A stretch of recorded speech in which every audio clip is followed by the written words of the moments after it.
أشكرك يا باب يسوع من أجل كل حال وفي كل حال.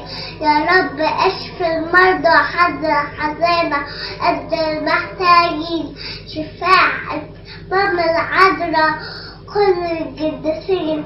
اسمعنا يا رب ونقول لك بالشكر أبانا الذي في السماوات قدس اسمك يأتي ملكوتك بشأنك سمع ذلك على الأرض لنا كفف صنعتنا اليوم اغفر لنا ذنوبنا كما نغفر نحن أيضا ذنوبنا علينا وما في تجربة جينا للشرير أما سحر فربنا أما مك ملك كل مجد على الأبد آمين. بسم الآب والابن والروح القدس آمين.